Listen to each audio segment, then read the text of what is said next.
Morning everyone, and back again for another round of fitting. This one's in St Albans, a nice Alcove unit with LED lighting. So we're en route right now. Stay tuned.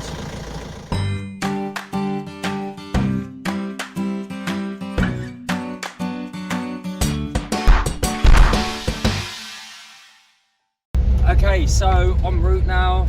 We've got about 15 minutes to go. We're working in St Albans today. It's a lovely town, St Albans. It's raining outside, which is going to be a pain in the anus. We're going to do the usual. We're going to do the bearers. The lads are going to bring in the tools and the materials, speak to the customer. And yeah, hopefully there's a cup of tea waiting for us when we get there. See you when we get there. Bing! So here we go. A bit of a small room, but it will do. Not much working room. 3 cups of tea, perfect.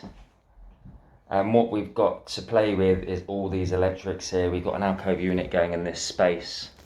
This has determined the top of the bottom cabinet. As you can see here, this is what we're making. Just a little tiny little drawing, but that's showing you what is actually being made or fitted. 2 doors which are beaded. All the shelves are fixed, not my usual adjustable shelves, and they've got a little channel in them, which is for to have an LED light. Here we go. We've got the side profile, we've got a front view, and we've got the cut list for the job. But going back to the fuse boards and all this sort of stuff, they don't want to get it moved. There's a bit too much hassle. Downside is it's about 1 meter high to the top. And usually when you have a bottom cabinet for an Alcove unit, you'd probably have it at around the 750 mark. So this cabinet at the bottom is going to be a little bit taller because we need to work around it, but we have got quite a lot of cutting out to do. We've got to figure out where to put our bearers, and ultimately where we're going to place this unit and how much of the meat we're going to take out. We've got a backing to put on these cabinets. Top one's got a backing anyway. And I was just umming whether to put a backing on this bottom cabinet just because so much being taken away. It might be that I just take the backing off completely and just take notches out of the actual carcass. Okay, so the first problem I've come across is that this back corner is not supported. The floorboard is not sitting on the joist properly. So I need to get a few fixings down, making sure there's no pipes underneath before I do so. But the back bearer is going to have to be cut in between the side wall and the gas. And again, from that point to there, we're going to have to do it in 2 positions. And apart from screwing them down into the packers, that is ready. I know I can measure from this point to, for example, the top of the fuse board, or, you know, I can do all my cutouts now because I have the height of my base as such. So that's what we're going to go and do, take measurements from the bearers up and take lots of reference points and mark it on the back. And at the moment, it just looks like we don't need to cut anything off the right side. We don't need to cut anything off the top of the box. It's just the side of the box on the left and the bottom. So there's a bit of meat to be taken out. So this is the bottom unit. And it's upside down at the moment because we just marked on all the pencil lines. See all the marks? So basically, we've notched around the pipes there, the gas box, pipe, and I'll put on the side as a little socket. Mark those out too. 1, 2, that's what we're taking away. Sean's just taking the backing off. And we're keeping 1 corner of that, so we've taken it off to cut it, and then we're going to screw it back on because ultimately it's only one tiny little piece that goes back on.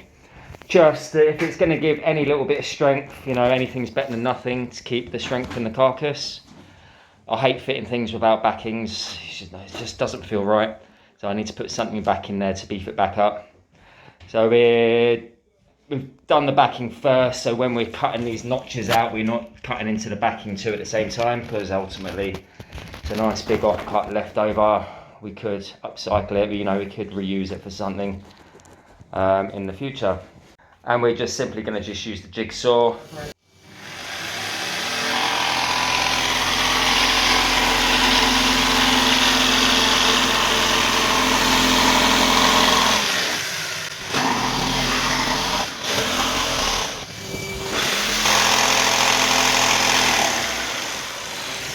no, Donald.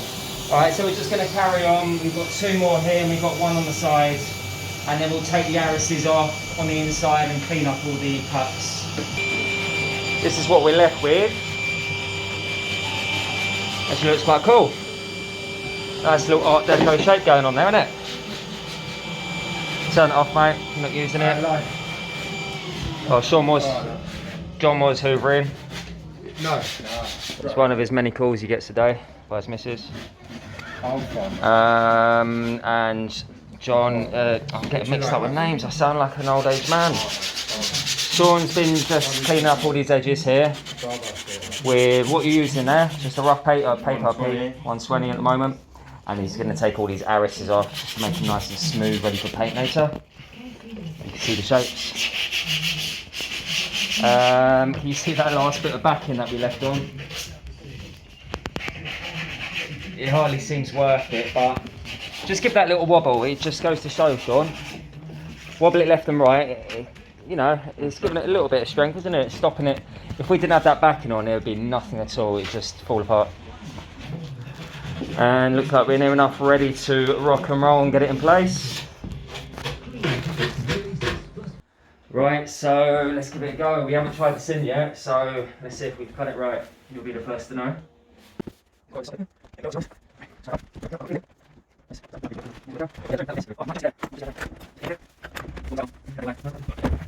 You know what, it's this, isn't it? That's meant to be above. That's what it was, mate. There we go. Yeah. How's that? And we didn't try it before, did we? No. 10 out of 10. First time. First time. Yeah. All we need to do now is just make sure we've got it in the right position. It looks there or thereabouts. And we're going to screw that down to the bearers. And then we're going to get a couple of fixings possibly into the chimney breast. And into the wall. Both seem pretty solid. So we're on the lights now. We've got 1 in. There we go.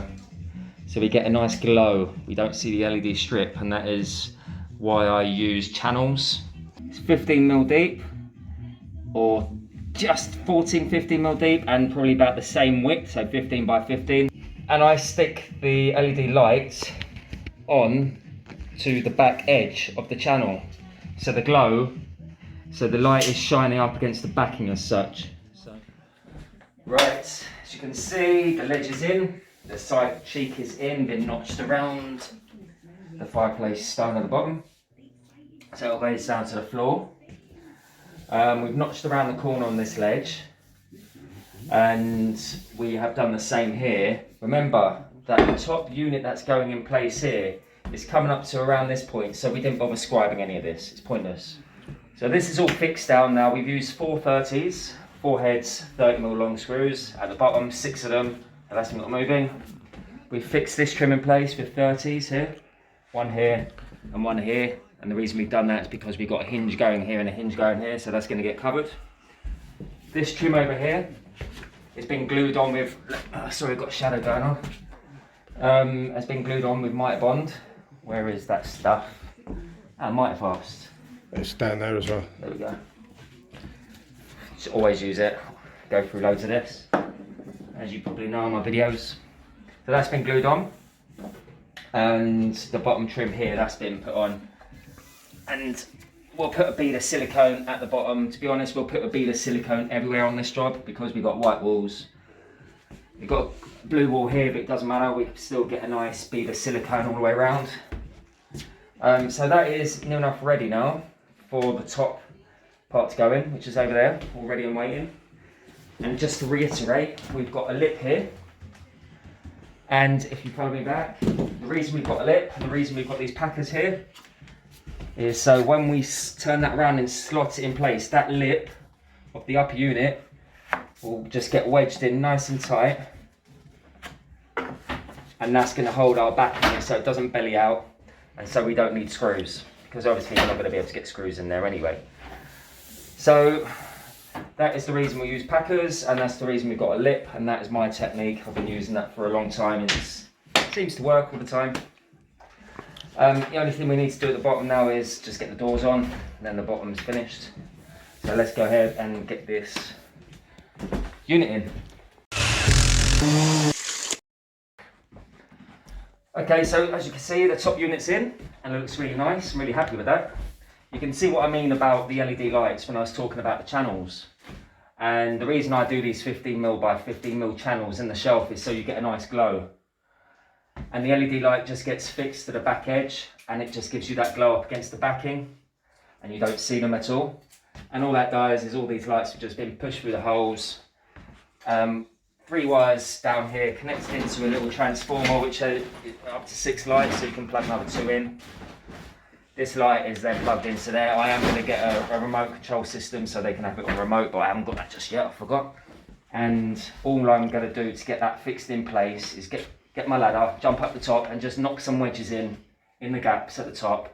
And just wedge them in nice and tight. That's absolutely fine, we don't need to get screws in. Wedges are just as good, in my eyes anyway. So that's what we need to do. We need to get fixings underneath to fix those sides, wedges at the top, and that's the fixing done. You know, I could have taken that trunking off, but it was a bit too much hassle. I didn't want to damage the wall. So what I'm going to have to do with my trim, when that goes on the front, I'm going to have to take a little rebate off one of the trims. But you might notice that this side is slightly smaller than this side. So what I'm going to do is pinch a little space. I'm going to make this trim slightly wider than this one, so the overhang, shall I say, just so they look equal. Okay, so when you have shelves inside your Alcove unit, there's 2 ways. You've obviously got fixed shelves or you've got adjustable shelves. And with your trims, you just need to be careful. Main reason is, if you put a shelf in and you make it completely flush with the carcass, sometimes you get a backing that wants to bow on you a little bit. And especially with adjustables, because with adjustables you don't fix through your backing into the shelf to secure your shelves. There's no fixings at all because they've got to be movable. So if that backing has got a bit of a belly and it pushes your shelf forward a mil or 2, if your shelf's completely flush with your carcass, if that's the way you make it, when you come to put on the trims, it's going to be a pain in the arse. They're going to be sticking out and hampering it, and you won't be able to adjust them because they'll be too tight. So what I do is I step back my shelf 5mm to get over that problem, whether it's fixed or whether it's adjustable, and that gets over that problem. John's getting the packers ready, packing them up to the underside of the carcass, using all our selection of packers, because we're going to get the doors on now. That's nice. Nice and accurate, yeah, that's it. And we're going to use 30s. We mainly use 20s screws. But because we've got a side cheek here, we're using bigger screws, so we get more of a purchase because we can. So while we get these doors on, it's a 2-man job, one to hold and one to put the screws in. Sean will get these trims done and we'll jump on it with him afterwards. So Sean's cracking on with the rest of the trims. He's already cut one, which is a lovely cut. This one is the right hand side, painted edge out. And the way we're going to simply fix these, the way we're fixing these is we're just using this 2-part mitre. So that's just going there, and this is how we're fitting all of them. 1, 2, 3 is going to be glued on the same way, like so. Giving you that lip that I was talking about, so you don't see the joints. I have made this slightly wider because we want to try and match this side. So let's go ahead and fix it. So the spray part on here, because it's just easier, and you don't need to go mad. And it evaporates really quick, so wait 30 seconds for it to evaporate. And what I need to do is measure here, look. I need to know where to put that bead. So I'm going to be coming in 18mm to the start of my back edge, because I don't want it to stick out the other side.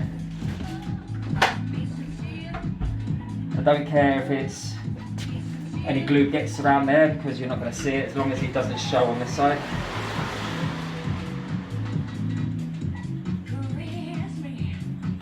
Oh, can't have music on YouTube, can we? I'm afraid. I'll take my videos off. Need a license, don't you? I think. Alright, so there we go. That's plenty of time. Even if you don't wait, I've put it on straight away and it sticks still. But it's an activator. Up against the wall. Put my finger here. Before I go for it, I'm going to push it against the wall. Alright, so now all I'm going to do is just give it a little push. There we go.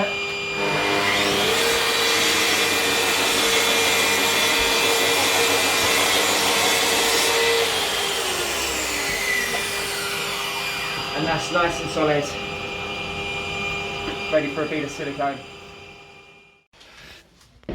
To get over this little rebate, the little bit of trunking, what Sean's done very smartly, use the plungy. Can you see? Show the viewers what you've done. There you go, just taking out a rebate. You know, when you're on site, you just need to make do, don't you? Don't have a table saw here. So we need to make do, and it's just been lots of cuts. It doesn't matter what it looks like at the back. We're able to, what he's done is he's taken 11mm off and able to get that over the trunking, which is brilliant. There we go. So here we go. What do you think? All done apart from silicone and a little clean up. John's sitting down as usual. Does that really well. You professional sit down, or? Yeah, man. I was pick on John. Every time I look back at my films, videos, I'm like, oh, I feel so bad. I picked on John again. I have to pick on Sean next time. So Sean's got his sharp point. When you're drilling for your handles or your knobs, just make sure you put a little point in there first before you get your drill bit started, because it will just skate all over the place and it won't be accurate. You want it literally perfect so the handles line up. Yeah. So he's putting a 5mm drill bit in. These are the handles. It's a 4mm thread. They need to be tightened with a little nut. It's a bit weird, don't see them often, but these are from John Lewis, quite nice, handmade. And the colour sort of matches the walls, look really nice. Just like John's eyes, look. John's just holding the packer at the back. So when he drills through, it drills into the back of the packer and it doesn't split out, doesn't break out the back. Choosing a 5mm wood drill bit, even though it's a M4 thread, just gives you that slight bit of play. If they are out for any reason, you can adjust it by a mil or so. And the second one. There we go, 2 holes done. Also use masking tape. So it comes with 2 nuts. We're putting a washer there, a washer in that space. And once you knit that up with the spanner, then we'll use the second nut as a locking nuts. There we go, all done, completed, silicone all the way around. Nice white silicone joint, finishes it off lovely. Handles, made those little points safe. Wrapped a bit of tape around them because they seem quite sharp. The electrics inside. All that boxing in, we've notched around. Made it as good as we can. Give them as much backing as we can. Everything's accessible. 25mm ledge, 25mm fixed shelves with 15mm by 15mm channels for the LED lights. Nice chunky flat style trims. Soft closed doors, beaded.